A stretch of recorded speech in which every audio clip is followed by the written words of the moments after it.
exactement.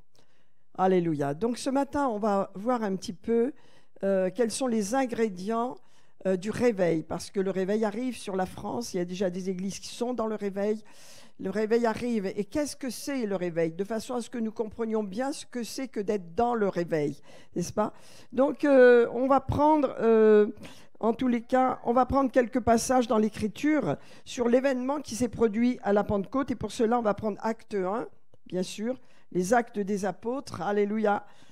Merci Seigneur. Est-ce que vous allez bien ce matin? Acte 1. Que s'est-il passé? Essayez de vous rappeler comment étaient les apôtres, les disciples avec Jésus quand ils étaient avec Jésus. Ils avaient peur, ils dépendaient beaucoup de Jésus, ils n'aimaient pas les gens. Quand il passe chez les Samaritains et que les Samaritains ne reçoivent pas Jésus, il dit: on voudrait bien faire tomber le ciel. Seigneur, est-ce qu'on peut appeler le feu du ciel pour les détruire, pour les tuer tous?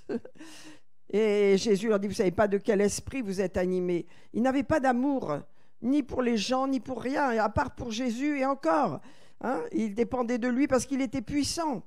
Leur cœur était froid. Leur cœur était loin de Dieu.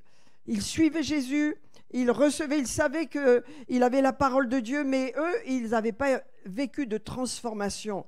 Donc, ils étaient craintifs. Si vous regardez, par exemple, dans, je crois que c'est Jean 16, je ne suis pas sûre, oui, ça doit être Jean 20. Et donc, vous avez un passage où Jésus dit: pourquoi doutez-vous? Pourquoi êtes-vous aussi incrédules? On voit les disciples totalement douter. Les femmes viennent leur dire que Jésus est ressuscité, ils ne l'ont pas cru. Les deux marcheurs, là, les deux amis d'Emmaüs qui partaient ensemble, reviennent à la maison, reviennent vers les disciples. On a marché, et puis Jésus était avec nous, il est ressuscité. Ils ne l'ont pas cru. Ils ne croyaient pas.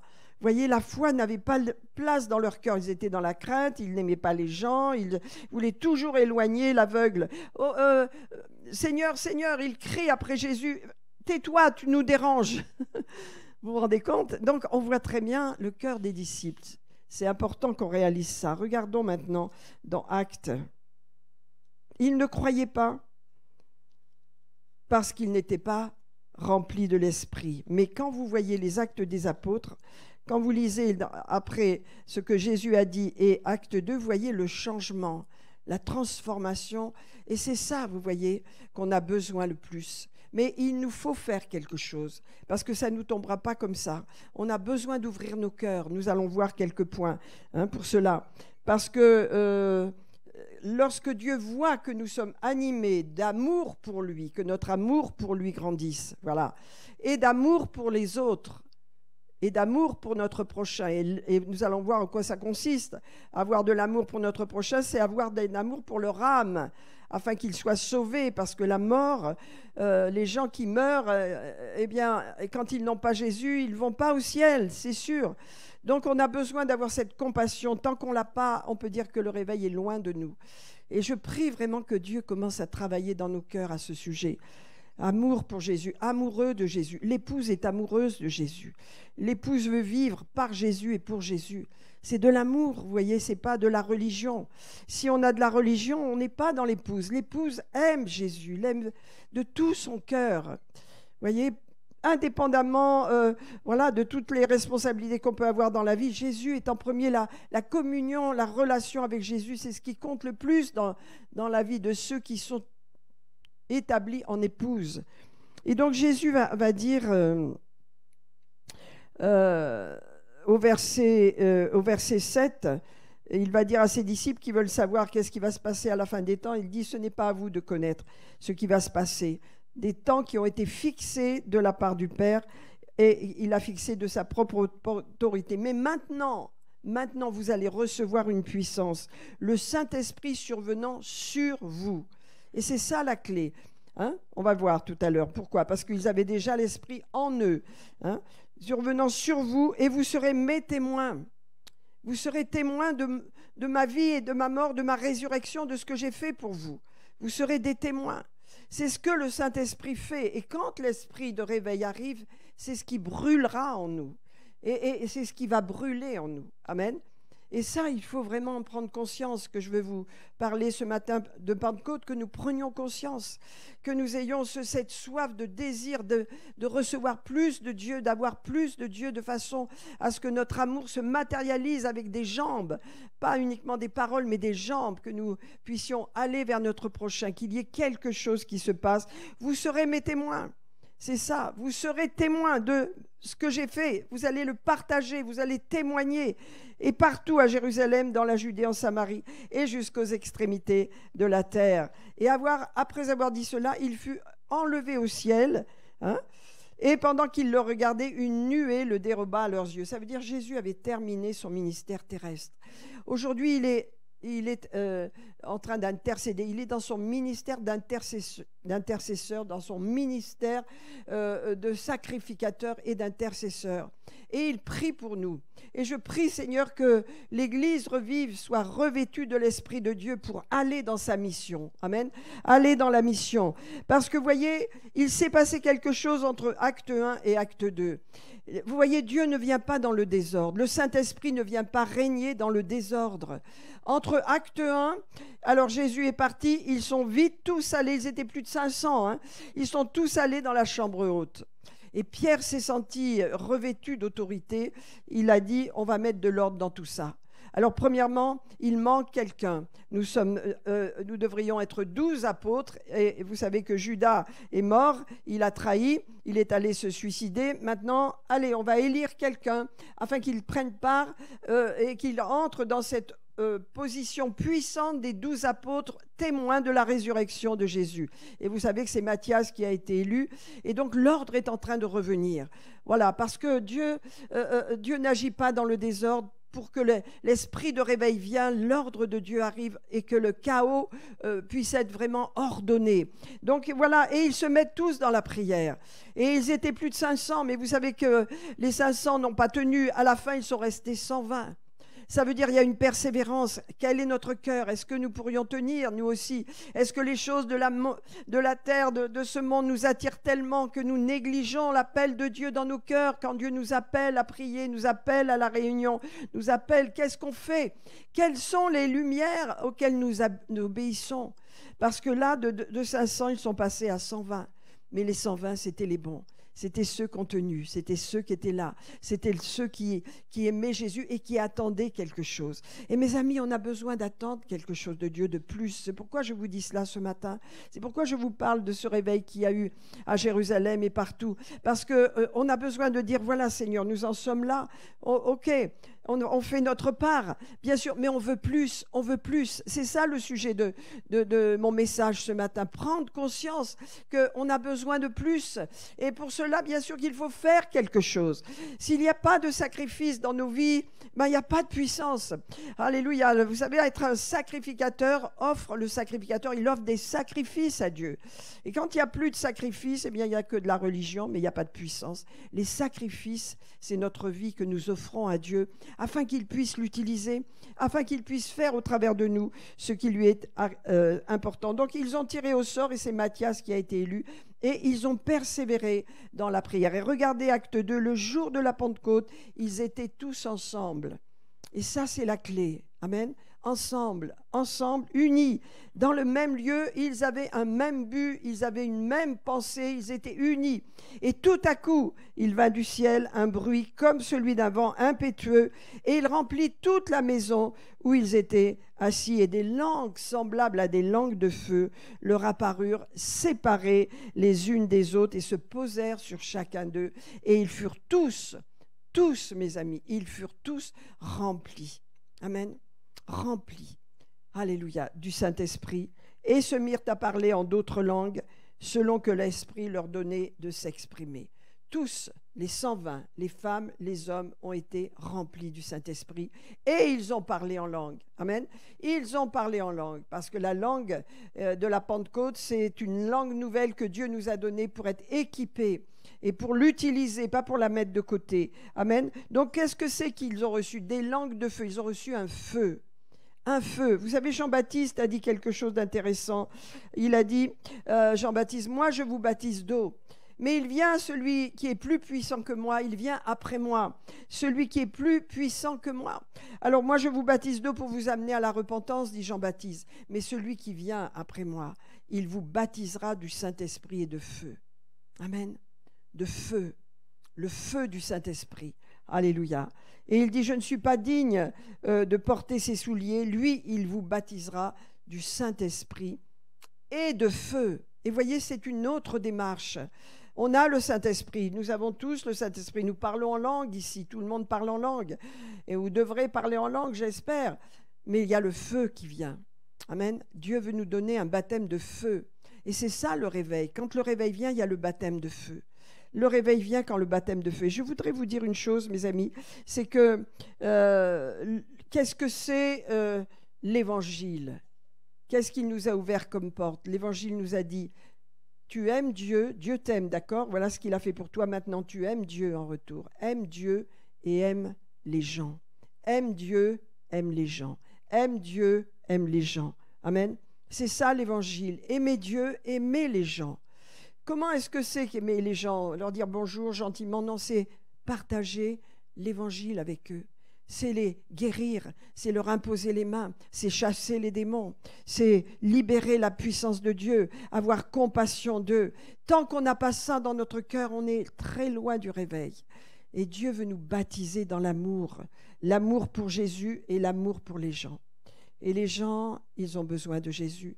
Si on comprend ce que c'est qu'une vie sans Dieu, si on comprend ce que le diable fait, combien il attaque l'Église afin qu'elle soit faible, afin qu'elle soit tiède, afin qu'elle soit froide, de façon à ce que jamais elle entre dans ce feu, de façon à ce que les démons fuient. Quand il y a le feu de l'esprit, on chasse les démons, on connaît les démons, on les reconnaît, on sait ce qu'ils font, on sait ce qu'ils font dans le secret, on sait les choses, mais Dieu veut plus de feu. Ça ne suffit pas que 3-4 personnes aient du feu, Dieu veut mettre son feu partout, dans toute l'Église, dans la vie de chacun de nous. Vous serez baptisés de Saint-Esprit et de feu. Alléluia. Vous savez, dans Marc 16, verset 15, Jésus a dit, allez par tout le monde et prêchez la bonne nouvelle à toute la création. Parlez de moi, parlez de Jésus aux gens. N'ayez pas peur d'eux. Alléluia. Voilà. Celui qui croira et qui sera baptisé sera sauvé. Donc il y a le fait de croire et de s'engager avec Dieu. Mais celui qui ne croira pas sera condamné. C'est terrible. La condamnation est sur les gens. La condamnation était sur moi avant de connaître Jésus. La condamnation était sur vous également. Celui qui ne croit pas est condamné. Il est sous la condamnation de Satan et de ses démons. N'est-ce pas? Mais quand vous croyez, vous sortez de la condamnation. Alléluia. Et voilà ce que le Seigneur dit. Voici les miracles qui accompagneront ceux qui auront cru en Jésus. Ceux qui auront cru en Dieu, mais en Jésus et en son œuvre de mort et de résurrection. Qu'est-ce qu'ils vont faire? Qu'est-ce que vous êtes appelés à faire? Ce n'est pas les pasteurs, ce n'est pas les prophètes, tous les gens appelés dans les mystères. C'est tous les croyants. C'est ceux qui croient. Et en vérité, ce sont les disciples. Ce sont des gens qui sont entrés dans cette démarche, qui ont compris. Moi, je prie, Seigneur, que tu touches nos cœurs, afin que l'amour pour les gens, l'amour pour Dieu, l'amour pour les gens nous remplissent. Ça va être un sujet de prière pour vendredi. Nous en avons besoin. Pourquoi témoigner si on n'a pas l'amour pour les gens? Si on les aime, bonjour, au revoir, mais surtout, on ne comprend pas qu'ils sont morts spirituellement, comme vous étiez morts, comme moi j'étais mort. Si on n'a pas ça dans nos cœurs, eh ben, on ne peut pas amener le réveil. On ne peut pas libérer le réveil. Le réveil vient quand on change nous-mêmes et qu'on fait quelque chose. Et Dieu le donnera, mais quand il y a la passivité, la tiédeur, quand on s'occupe plus de nos affaires que de l'œuvre du Jésus, ça ne va pas. Il faut que Dieu nous réchauffe, il faut que Dieu nous ranime, il faut que Dieu nous réveille. Amen. Alléluia. Parce que, vous voyez, la Pentecôte, c'est un embrasement qui a pris les cœurs. Mais ils étaient prêts. Ils avaient passé 10 jours ensemble, 10 jours de prière intense, 10 jours de communion, 10 jours où ils attendaient avec expectative ce que Jésus leur avait promis, ce que le Père allait envoyer. Ils ne savaient pas, mais ils connaissaient Joël, ils connaissaient la prophétie de Joël, c'est vrai. Ils s'attendaient à Dieu. Et au jour de la Pentecôte, le Saint-Esprit est descendu comment? En feu, du feu, du feu. Tant qu'il n'y a pas ce feu dans nos cœurs, mes amis, on est tiède, on a besoin de plus, on a besoin de plus. Alléluia. Dieu veut que nous ayons tous le feu, tous dans l'Église. Quand l'Église est en feu, je vais vous dire, elle se multiplie tellement rapidement parce que le feu, c'est le feu de la Pentecôte, c'est le feu du Saint-Esprit, c'est un feu. Alléluia. Et voilà la puissance du feu. Vous savez, les démons ne viennent pas dans le feu. Ils ont peur du feu. C'est pour ça qu'ils font tout pour tiédir, pour arrêter, pour ralentir, pour on peut dire, épuiser ceux qui ont du feu. Hein? Et souvent, ils se servent d'autres chrétiens pour amener cette espèce de ralentissement. Et on le voit beaucoup. Et il faut réagir pour cela, il faut réagir. Amen. Alléluia. Bien sûr qu'on a du discernement, bien sûr qu'on sait des choses qu'on ne peut pas dire ici, bien sûr. Mais mes amis, il faut se réunir et prier avec un cœur brisé, demandant pardon à Dieu pour ce qui peut se faire dans les ténèbres et humilions notre âme devant Dieu afin qu'il nous donne ce réveil, afin qu'il nous donne la soif de Dieu, l'amour pour Jésus, l'amour. Vous savez, l'amour, vous l'avez quand vous êtes dans l'église, vous dites ben, c'est vrai, j'aime Dieu, mais quand vous êtes chez vous, qu'est-ce qui se passe? Où est-ce que Dieu a sa place? Quand vous êtes dans votre travail, vos activités, est-ce que la communion avec Dieu, elle est là encore? Réfléchissez comment on vit nos journées, comment on passe des journées bien remplies, c'est vrai. Est-ce que nous sommes quand même en communion avec Dieu?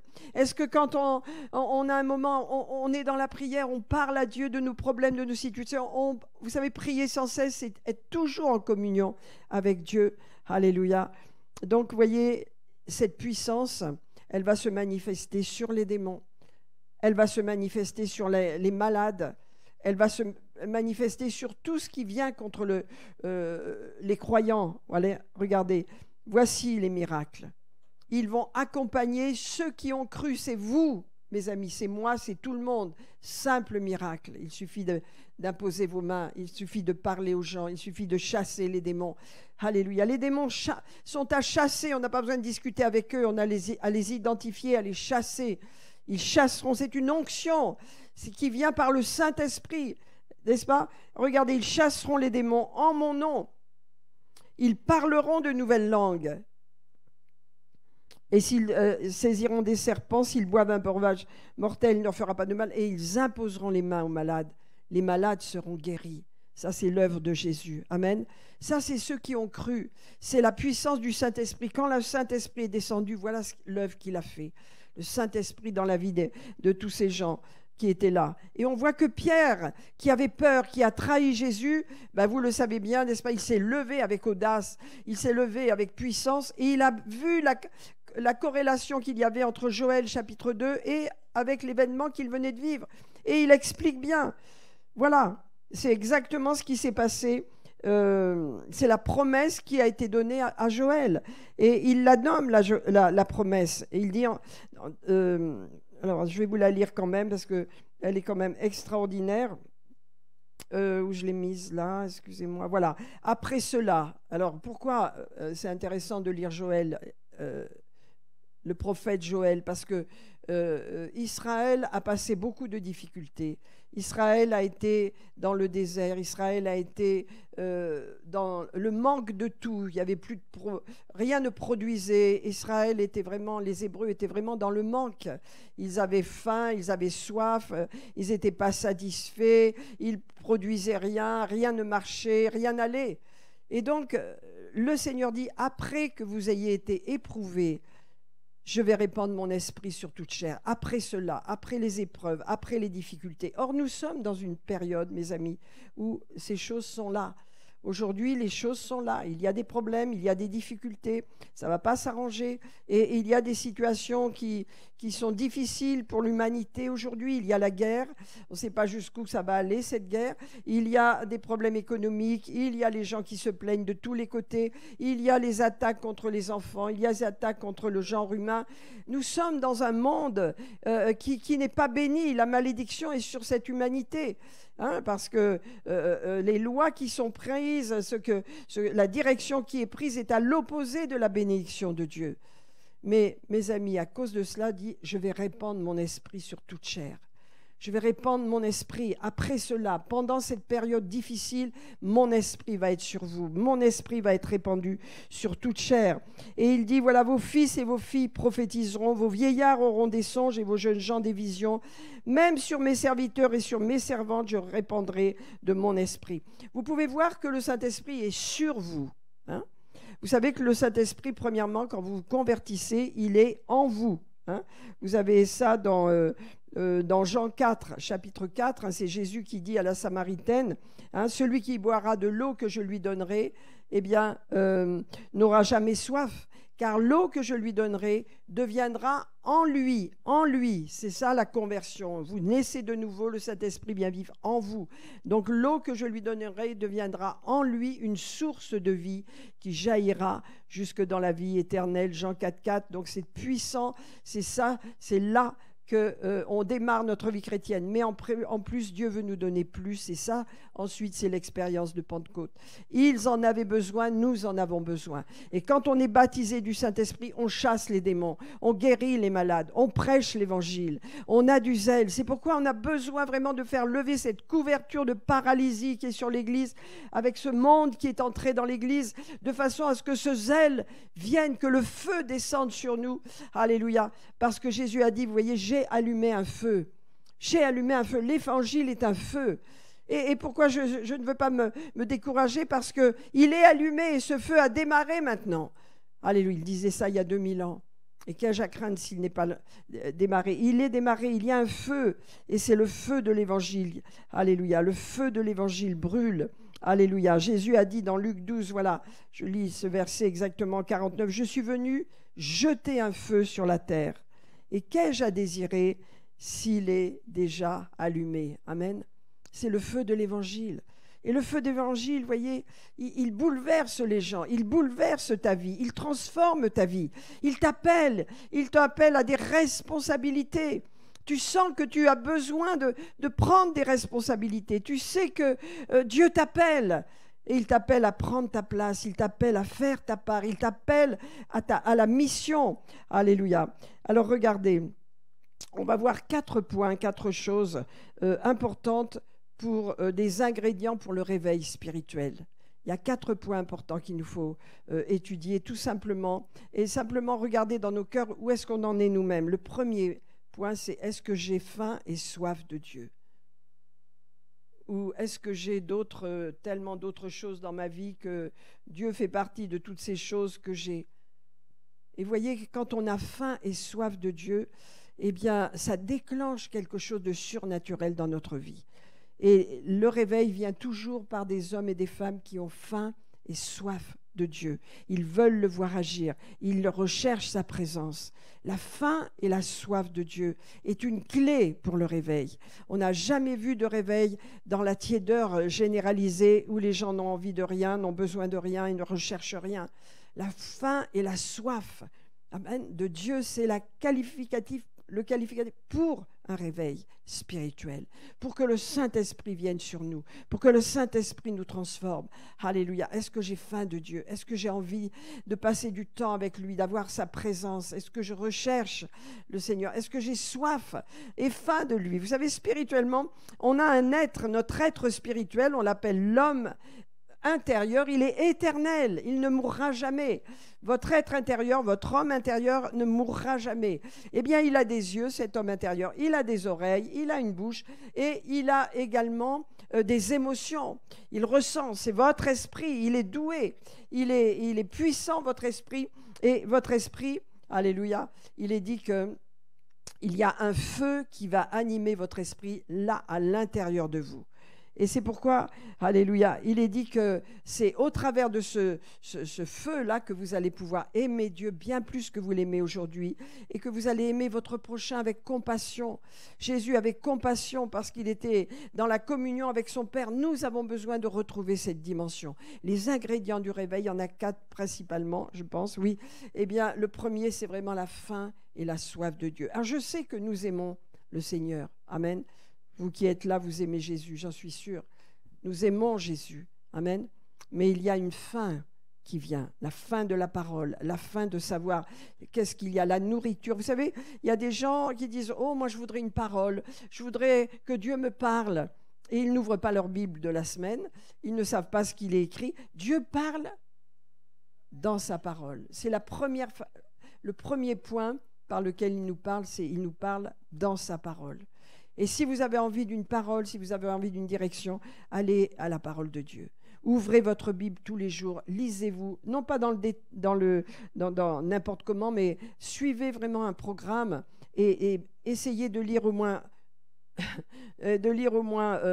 une épître, l'évangile, peut-être en une fois ou deux fois, mais nourrissez-vous. La faim de Dieu, la connaissance de Dieu vient par sa parole et c'est là que Dieu nous parle. Dieu nous parle dans sa parole. Le premier point, c'est avoir faim de Dieu, avoir soif de la parole de Dieu, avoir faim et soif, que Dieu l'allume. Prions, mes amis. Alléluia. Seigneur Père, tu vois où nous en sommes ici, Seigneur. Nous voulons plus, Seigneur. À partir de là, nous voulons aller plus loin. Allume la faim et la soif dans nos cœurs, Seigneur. Est-ce qu'on peut le demander? Allume la faim et la soif dans mon cœur, Seigneur. Davantage, davantage. Je veux avoir faim de toi, faim de ta parole, soif de toi, Seigneur. Soif de ta parole. Je veux avoir une soif et une faim spirituelle, Seigneur. Alléluia. Allume-la dans nos cœurs ce matin, Seigneur. Nous t'en remettons, Seigneur. Nous nous remettons entre tes mains. Donne-nous cette faim et cette soif, Seigneur, de toi ce matin. Amen, amen, amen. Oui, je vous parlais de l'être spirituel. Il a notre homme intérieur, comme l'appelle la Bible, hein, la parole de Dieu dans Éphésiens, notre homme intérieur est doué d'oreilles, d'œil, des yeux, il voit spirituellement, il a des oreilles pour entendre, n'est-ce pas, une bouche pour parler, n'est-ce pas, mais également, alléluia, il peut avoir une faim et une soif à l'intérieur de soi. Il peut être animé de faim et de soif. S'il est tiède ou s'il est froid, c'est qu'il est endormi complètement. Voilà, voilà. Notre esprit peut être endormi, notre esprit peut être tiède, notre esprit peut être froid. Que Dieu nous réveille, mes amis. Que Dieu nous réveille, qu'il réveille cet amour pour la parole, cet amour pour Jésus, qu'il y ait une faim et une soif qui s'exprime par une action dans notre vie personnelle que seul Dieu peut voir. Quand vous quittez ce lieu, bien sûr, c'est très bien d'être là. Merci Seigneur, on aime Jésus, on est là, c'est normal. Mais chez nous, qu'est-ce qui se passe? Est-ce que cette faim et cette soif va se traduire par une action? C'est ça la clé, vous savez. Alors, je vous pose la question, maintenant c'est vous qui répondez, vous êtes assez grand pour savoir qu'est-ce qui se passe quand je pars d'ici, quand je pars de l'église? Qu'est-ce qui reprend le relais? Qu'est-ce qui prend le dessus? Le premier point, amen, c'est la faim et la soif du Seigneur, la faim et la soif de Dieu, qu'elle soit libérée dans nos vies. Vous savez, allez, cherche premièrement le royaume de Dieu et toutes les choses matérielles te seront données en plus. Donc la soif et la faim. Le deuxième point, très très important, c'est l'amour pour les gens. Parce que si j'aime Dieu, si j'ai faim et soif de Dieu, automatiquement Dieu va me donner cet amour pour les gens. Dieu va le libérer, je ne vais plus être indifférent, je vais être sensible aux besoins des autres, n'est-ce pas? Et ça, c'est une clé, c'est ce qui va me pousser sur mes genoux pour prier, pour intercéder. Alléluia. L'amour pour les gens. Amen. L'amour pour les gens, c'est le deuxième point. Et vous savez, l'amour pour les gens ne s'occupe pas, voilà, si vous avez fait des études, pas d'études, si vous avez été désagréable avec moi ou pas. C'est pas ça. L'amour pour les gens va au-delà. N'est-ce pas? On voit comme Jésus voit, on voit les gens comme Jésus les voit. On passe au-delà du naturel, de la chair, parce que si la chair est vivante, on ne saura pas aimer les gens. Mais aimer comme Dieu nous dit d'aimer, on ne peut pas le faire avec la chair. C'est pas possible. La chair, elle va tenir compte des choses. Elle va dire, ah, je me rappelle, elle m'a fait ci, il m'a fait ça. Elle va tenir compte, elle va voir les autres peut-être à travers les mauvais rapports, parce qu'il y a des personnes qui racontent des mauvaises choses sur les autres. Et donc, ça influence votre regard. Et donc, ça, c'est la chair. Mais Jésus a dit, si quelqu'un veut venir après moi, qu'il renonce à lui-même, qu'il se charge de sa croix et qu'il me suive. Amen. Donc le renoncement à soi-même, ça veut dire, eh bien, renonce à faire ta volonté et prends ta croix. Crucifie la chair. Si la chair n'est pas morte, elle va te poser que des problèmes. Donc la vie chrétienne ne se vit pas avec la chair. Dans la vie chrétienne victorieuse, pour avoir le feu de Dieu, il faut que la chair soit crucifiée. Amen. Il faut lui dire non. Il faut lui dire non.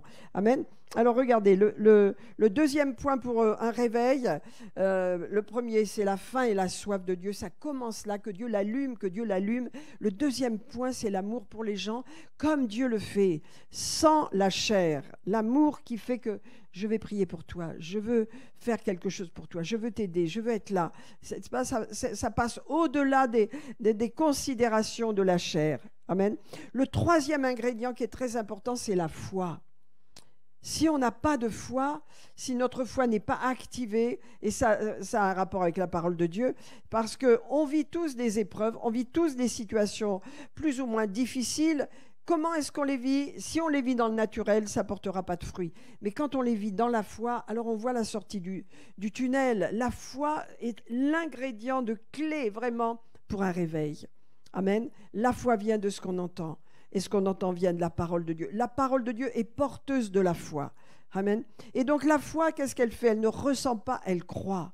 Elle croit. Lorsque vous priez, vous croyez. Lorsque vous priez, vous savez, alléluia, que le Seigneur a entendu parce que votre prière est faite selon la volonté de Dieu. Donc si vous savez que le Seigneur vous a entendu, vous savez que vous possédez la chose que vous lui avez demandée. Amen.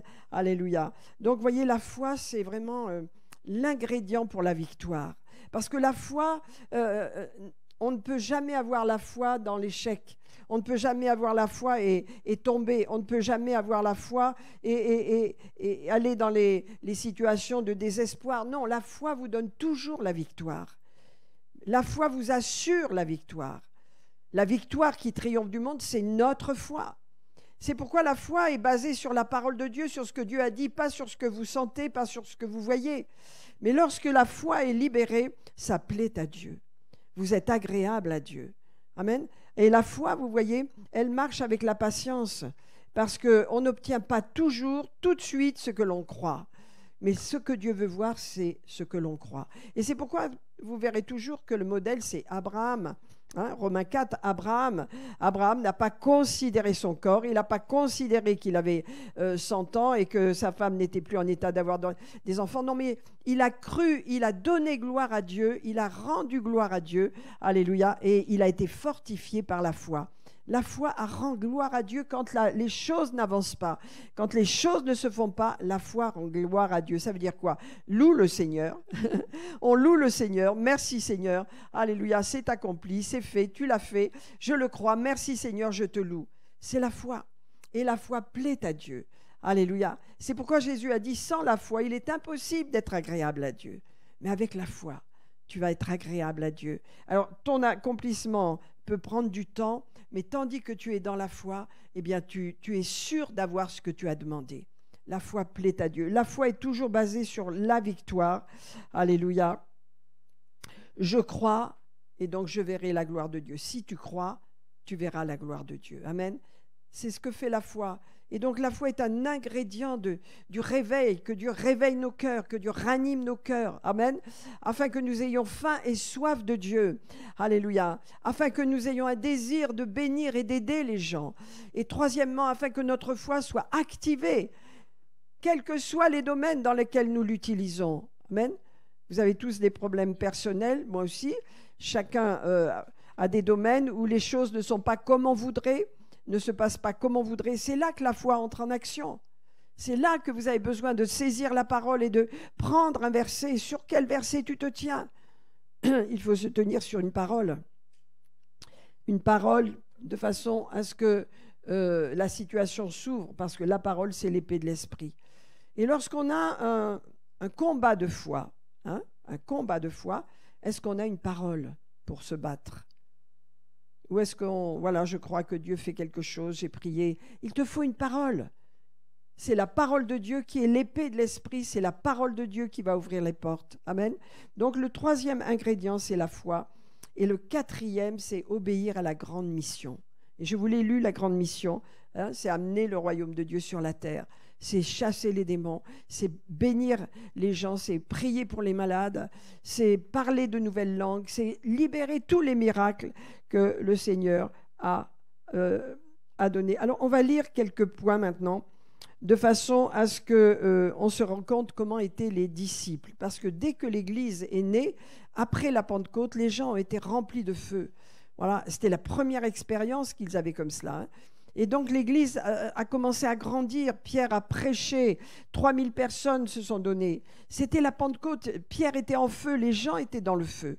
Je vous donne ça pour qu'on réalise que c'est possible, ça peut se produire. Si nous avançons dans une direction qui est la bonne, ces choses peuvent arriver. Alors, on n'est peut-être pas encore dans la bonne direction, mais on avance dans cette direction. Il faut le désirer, il faut le croire, n'est-ce pas? Et regardez, on va prendre un passage, par exemple, dans Acte 2, Acte 4, par exemple. Acte 4, 23, nous montre ce qui était dans le cœur des disciples. Vous savez, ils ont été battus de verge, ils ont été en prison parce qu'ils prêchaient l'évangile et parce qu'il y avait eu une guérison. Mais regardez l'essence même de leur prière. On va la lire, hein, Acte 4, verset 23. C'est parce que le Saint-Esprit est tombé sur eux qu'ils étaient dans cette situation, on peut dire, surnaturelle, de n'avoir peur de rien. Et rien ne comptait plus que pour eux que de prêcher l'évangile, de parler aux gens, de les amener à Jésus. Regardez Acte 4, 23. Après avoir été relâchés, donc ils étaient en prison, et ils étaient fiers d'être en prison. Ils n'avaient peur de rien. Ils étaient persécutés, mais ils n'avaient aucune peur. Rappelez-vous d'Étienne, ils n'avaient aucune peur. Rappelez-vous du choix des diacres. Ils ont été choisis parce qu'ils avaient un bon témoignage et qu'ils étaient remplis du Saint-Esprit et de sagesse. Et quand vous voyez comment Étienne a parlé, comment Étienne a repris les gens, et c'est le premier martyr de l'Église, mais son discours est extraordinaire. Ces gens étaient dans le feu. Et ce feu vient d'une adhésion personnelle avec le Saint-Esprit, d'une communication personnelle avec le Saint-Esprit. Amen. Et je crois que Dieu peut le faire. Je crois que Dieu peut casser ce carcan de pensée humaine, de raisonnement que les gens ont sur eux, et même les chrétiens, de façon à s'humilier devant Dieu et réclamer dans les pleurs, Seigneur, j'ai besoin de réveil personnel, j'ai besoin de ton feu, j'ai besoin de ton amour, je veux t'aimer, toi, Seigneur, de tout mon cœur, je veux avoir faim et soif, donne-moi cette faim, donne-moi cette soif, allume ce feu en moi. Est-ce que vous êtes d'accord avec ça? Allume, il faut bouger, il faut changer, il faut le croire, c'est personnel, vous savez. Bien sûr qu'après, lorsque nous avons cette démarche personnellement, alors le Seigneur va libérer plus, mais que nous ayons vraiment cette démarche. Alors ils vont, voilà... J'en étais où là? Voilà, après avoir été relâchés, Acte 4, 23, ils allèrent vers leurs frères et sœurs, leur communauté, n'est-ce pas? Et ils vont raconter tout ce que les principaux sacrificateurs et les anciens leur avaient dit. Et après avoir entendu leurs paroles, leurs témoignages, alors tous ensemble, ils ont élevé la voix. Et regardez ce qu'ils ont dit. On aurait dit autre chose, on dit, Seigneur, protège-nous, nous lions les démons, nous faisons... Non, ils n'ont pas fait ça. Regardez ce qu'ils ont fait. Ils ont élevé tous ensemble la voix et ils ont dit, Seigneur, toi qui as fait le ciel, la terre, la mer et tout ce qui s'y trouve, c'est toi qui as dit par le Saint-Esprit, par la bouche de notre père David, le roi, pourquoi ce tumulte parmi les nations et ces vaines pensées parmi les peuples? Les rois de la terre se sont soulevés, les princes se sont lignés contre le Seigneur et contre son oint. Je veux vous faire remarquer que l'apôtre Paul n'avait pas d'évangile, n'avait pas d'épître. Il citait l'Ancien Testament. Il citait la parole de Dieu. Il soutenait sa prière par la parole de Dieu. Nous avons besoin d'une parole lorsque nous prions pour quelque chose de particulier. Il se tenait sur la parole, voyez. Il prend ce verset et il se tient dessus. Et il dit, voilà, les nations, ça veut dire les gens autour de nous, crient et se démènent contre ton serviteur, contre Jésus, contre ton oint. Pourquoi ces pensées? Pourquoi ces gens se liguent contre ton Seigneur, contre le Seigneur et contre son oint? Amen. Et il continue et il va expliquer. En effet, toujours dans la prière, après avoir été battu, après avoir passé du temps en prison, après avoir été intimidé, hein, regardez, en effet, contre ton saint serviteur Jésus que tu as oint, Hérode et Ponce Pilate se sont ligués dans cette ville et avec les nations, avec les peuples d'Israël pour faire tout ce que ta main et ton conseil avaient arrêté d'avant. Qu'est-ce qu'il dit? Il dit, Seigneur, tu es tout puissant. Tout ce qui s'est passé, tu l'as conduit. On s'en rend compte maintenant parce que c'était écrit. Tout ce que Jésus a vécu, tout ce que Ponce Pilate a fait, c'était écrit. C'est écrit dans l'Ancien Testament. Il a dit, alors maintenant, Seigneur, vois leurs menaces. Fais quelque chose, toi. Mais nous, on ne va pas s'en occuper. Ça ne va pas nous arrêter, parce que si on se met à s'occuper de régler les comptes de ces gens-là, on va perdre l'onction, on va perdre le feu. Et il dit, regarde, maintenant Seigneur, vois leurs menaces et donne à tes serviteurs d'annoncer quoi? La parole, avec une pleine assurance, afin qu'ils se fassent par ta main, alléluia, des guérisons et des miracles et des prodiges par le nom de ton saint serviteur Jésus. Alors regardez l'accord du Seigneur. Quand ils eurent prié, le lieu où ils étaient assemblés trembla et ils furent tous remplis du Saint-Esprit. Amen. Et la conséquence, quand vous êtes remplis du Saint-Esprit, vous annoncez l'Évangile. Alléluia, avec assurance. Oh mon Dieu, donne-nous plus, Seigneur. Que nos cœurs désirent ce que tu désires, Seigneur. Alléluia. Que nos cœurs désirent plus, Seigneur. Regardez Acte 5, le verset 42. N'oubliez pas, ils sont persécutés. Alléluia. Eh bien, malgré ça, on voit au verset 41, les disciples se retirèrent de devant le Sanhédrin. Là encore, ils ont été persécutés. Joyeux d'avoir été jugés dignes de subir des outrages pour le nom de Jésus. Et chaque jour, ils ne se sont pas arrêtés. Pourquoi ils ne se sont pas arrêtés? Parce que l'onction de l'Esprit était sur eux. Parce que le feu du Saint-Esprit était sur eux, parce que le réveil de Pentecôte continuait de se développer et continuait de brûler, on peut dire, partout. Et regardez, chaque jour dans le temple et dans les maisons, ils ne cessaient d'enseigner et d'annoncer la bonne nouvelle du Seigneur Jésus-Christ. Alléluia. Je voudrais qu'on termine avec cela.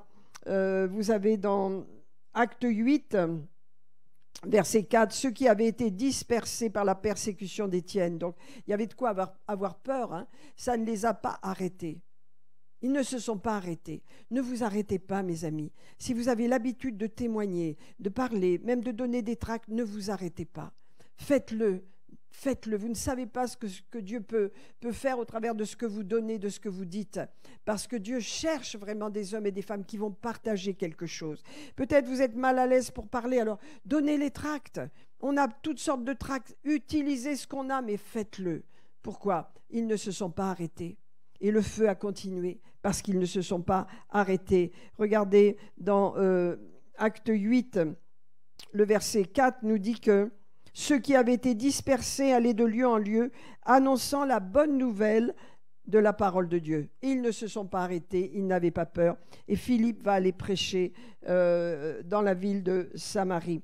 Et vous voyez, dans Acte 9, donc vous avez Philippe et vous avez Jésus, le Seigneur qui parle à Philippe et lui dit « Approche-toi de ce char. Je ne veux pas que cet Éthiopien parte sans connaître Jésus, sans me connaître. Alors va et monte sur ce char, parle-lui, il passe vers toi. » On voit à quel point Dieu cherche les gens. Et si on a la bouche fermée, le diable est tellement content. Il nous a eu, il nous a fermé la bouche, il nous a rendus insensibles aux besoins des autres. Je vous dis, il faut un baptême d'amour pour le Seigneur. Parce que quand on aime Dieu, à ce moment-là, on va aimer les gens de la façon dont lui les aime. Alléluia. Et ce n'est pas avec des sentiments et des émotions qu'il les aime, il les aime pour les conduire dans les bras de Jésus. Amen. Et cet amour-là, il découle directement de l'amour que vous pouvez avoir pour le Seigneur. Je vous dis, Dieu prépare son épouse. Que Dieu nous forme en épouse. L'épouse aime Jésus. Et parce qu'elle l'aime, elle va faire ce qui lui plaît. Et ce qui lui plaît, c'est les gens autour de nous. C'est les gens. Jésus aime le monde, il aime les gens, il veut les aimer à travers de nous. Et utiliser. Regardez, vous connaissez le passage où le Seigneur le conduit sur le chemin de Damas pour parler à cet eunuque. Et l'eunuque va partir joyeux et il va amener l'évangile dans toute sa région là-bas. Mais regardez aussi cette femme, je voudrais terminer avec ça. C'est donc qu'elle s'appelle Tabitha, voilà. Tabitha, elle est où? Tabitha, je ne sais plus où je l'ai mis, mais enfin, c'est pas grave.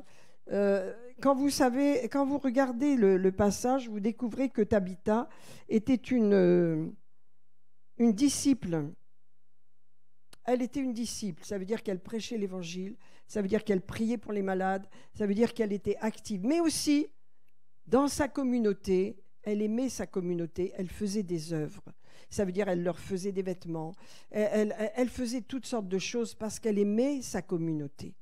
mais c'était une disciple. Il y avait parmi les disciples une femme qui s'appelait Tabitha, qui tomba malade et qui mourut. Hein, vous lirez ça, je n'ai pas mis la référence, mais c'est facile de le retrouver.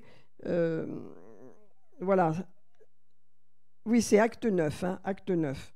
Donc c'est important de voir quoi? Qu'elle était une disciple.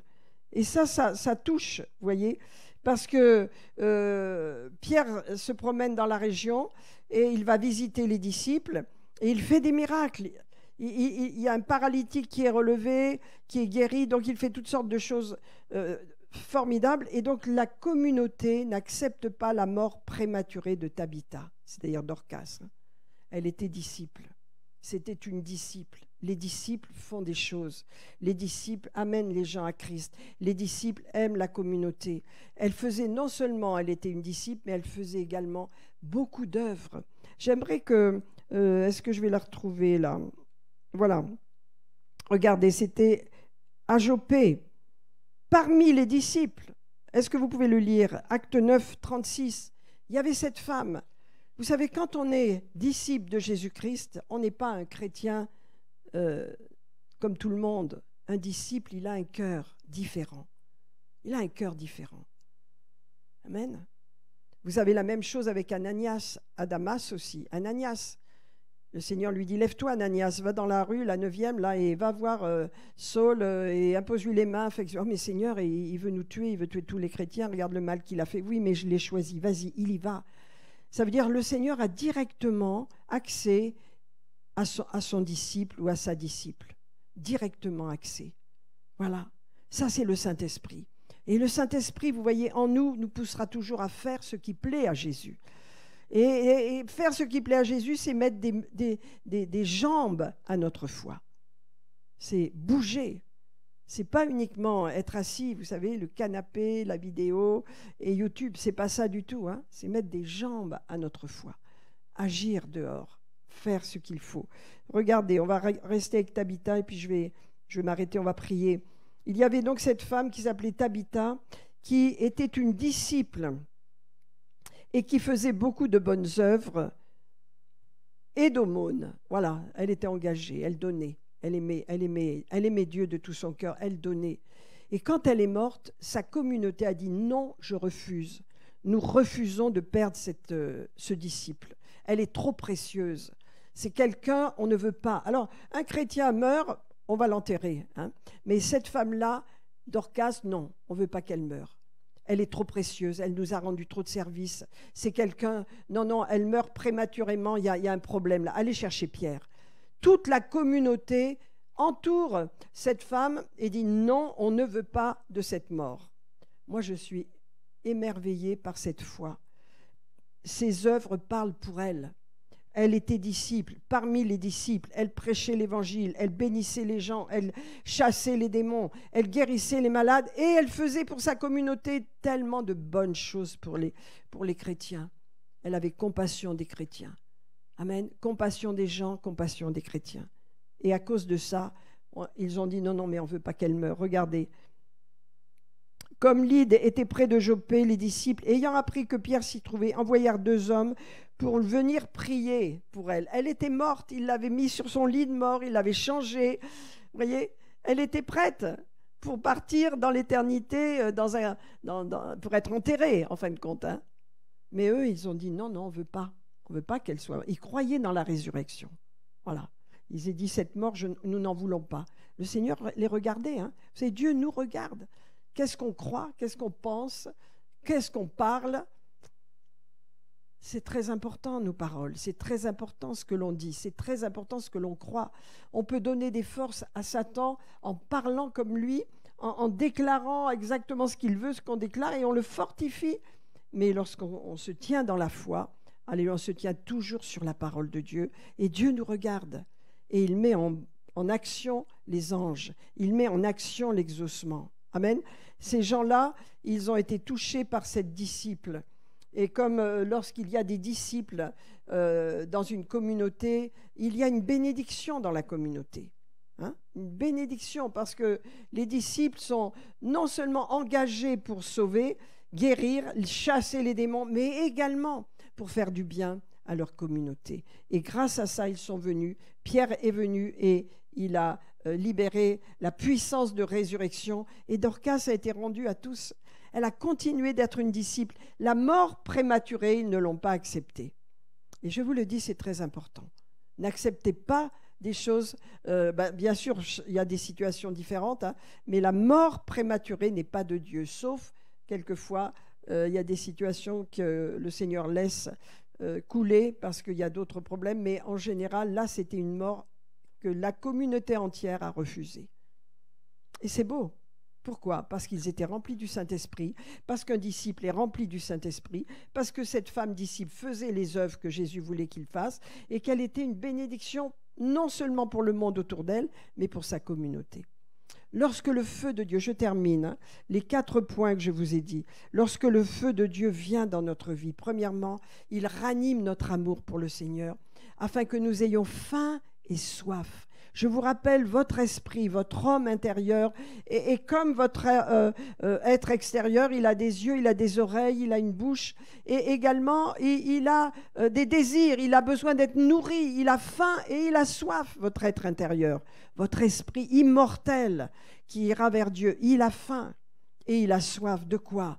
Pas des choses du monde, il faut arrêter ça. Vous avez à faire votre part. Il faut fermer la télé, passer du temps avec Dieu. Je ne dis pas de la fermer tout le temps, mais il y a des temps où vous devez prioriser. Est-ce que j'ai faim de Dieu? Est-ce que le monde est rentré dans ma vie? Et puis maintenant, je laisse aller les choses comme ça. Donc petit à petit, vous allez vers l'enfer. Hein. Vous allez vers la porte de sortie.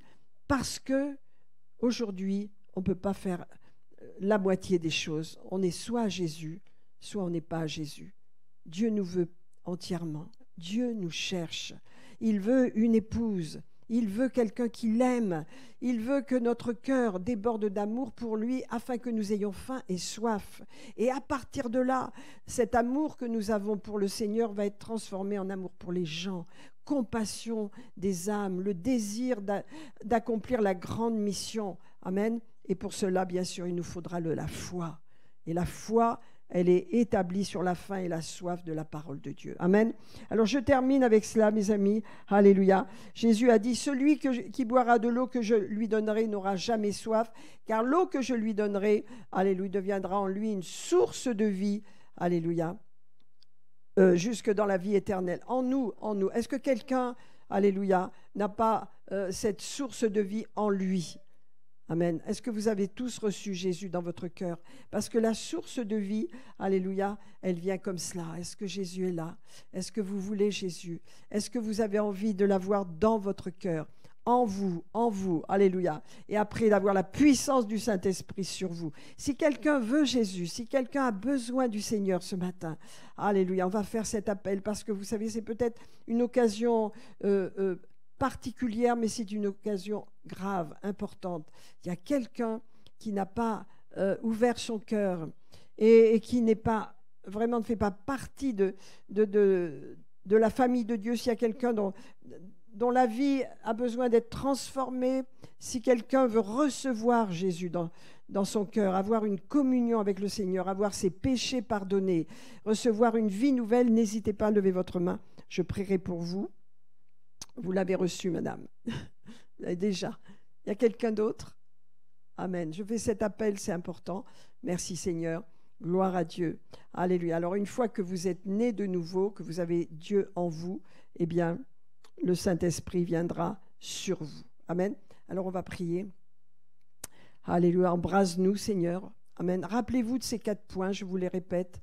Alléluia. C'est pourquoi j'ai eu cette pensée tout à l'heure.